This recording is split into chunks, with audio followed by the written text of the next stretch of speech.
घटनास्थल से तस्वीरें दिखाए तो जैसा कि आपने बताया कि यहाँ पे पूरे इलाके में पानी भरा हुआ था, कीचड़ वाला पूरा इलाका था, लेकिन साथ ही साथ देखिए सामने स्टेज नजर आ रहा होगा। उस स्टेज से होकर के सीधे बाबा जो है इस गेट पर, ये जो गेट आपको अभी तस्वीरें हम दिखा रहे हैं, ये एंट्री और एग्जिट गेट एक ही था और इसी गेट से बाबा बाहर निकलते हैं। ऐसे में बारिश का समय है, मानसून का समय है, पूरे रास्ते में आप देख सकते हैं कि बारिश का पानी फैला हुआ है, कीचड़ है। जब भक्त बाबा के दर्शन के लिए, बाबा के चरण धूल के लिए बाहर निकलते हैं तो भगदड़ मच जाती है, जिसके बाद एक के बाद एक लोगों की मौत होती है। आंकड़ा लगातार बढ़ता चला जा रहा है, लेकिन ऐसे में कुछ लोग भी है जो यहाँ पे मौजूद थे जिस दिन ये घटना हुई, आप मौजूद थे। भीड़ कितनी ज्यादा थी और इस ये जो एंट्री गेट है और एग्जिट गेट है, यहाँ पे क्या स्थिति थी, कितने लोग होंगे? बहुत ही ज्यादा भीड़ थी मैम, और कम से कम 4 से 4.5 लाख के समथिंग में भीड़ थी।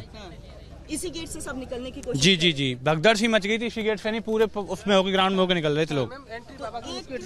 लोग एक दूसरे पर गिरते गए, जो तस्वीरें आ रही थी, लोग गिरते गए और देखिए पानी भी है, कीचड़ भी है, उसकी वजह से भी सफोकेशन हो गया, पैर फिसला लोगों का। नहीं पैर तो नहीं फिसला, पानी तो नहीं था ऐसा, केवल भीड़ में भगदड़ होने के कारण ही लोग एक दूसरे के ऊपर होते चले गए, गिरते चले गए। जो नीचे दब गया वो दब गया। एक बंदे के ऊपर 100 लोग उतर रहे हैं तो मरेगा ही बंदा, बचा कहाँ से?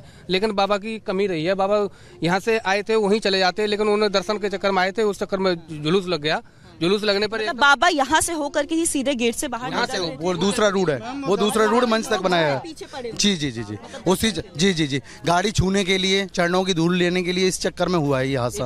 अगर इस पूरे इलाके की ही बात करें तो पूरा ग्रामीण इलाका है, आसपास आपको खेत खलियान नजर आ रहा होगा। तो यहाँ पे जो पूरा है ग्रामीण इलाका है, आसपास के लोग यहाँ पे पहुंचे थे बाबा के दर्शन के लिए। आपको हम आगे भी लेकर के जाएंगे, प्रियंका आगे से भी तस्वीर दिखाएंगे, उस स्टेज की तस्वीर दिखाएंगे। और स्टेज से देखिए ये एंट्री और एग्जिट गेट एक ही था और लोग बता रहे हैं कि करीब लाखों की तादाद में यहाँ पे श्रद्धालु पहुंचे थे, लाखों की तादाद में पहुंचे थे। व्यवस्था नहीं थी, पुलिस प्रशासन मुस्तैद नहीं था, एम्बुलेंस नहीं थी, फायर ब्रिगेड की गाड़ियां नहीं थी। तो मतलब अगर व्यवस्था की बात करें तो व्यवस्था पूरी तरह से, जो लोग बता रहे हैं, चौपट थी, जिसकी वजह से ये भगदड़ मचती है। लेकिन इस बीच अभी घटनास्थल की बात करें तो आपको जैसा तस्वीर भी दिखा रहे हैं, भारी संख्या में यहाँ पे लोग तो पहुंचे हुए हैं, क्योंकि आसपास जो पड़ा उसके गाँव है, हालात वहां पर थे और कैसे बाबा के चरणों की धूल लेने के लिए लोग वहां पर भागे थे, जो प्रत्यक्षदर्शी बता रहे हैं, जिसकी वजह से ये पूरा हादसा यहां पर हुआ और कुछ लोग अपनी गाड़ियों की तरफ भाग रहे थे। लेकिन इसी बीच एक और बड़ी खबर आपको बता दें, जो कि एफआईआर से जुड़ी हुई है, क्योंकि सवाल ये उठाया जा रहा है कि लगातार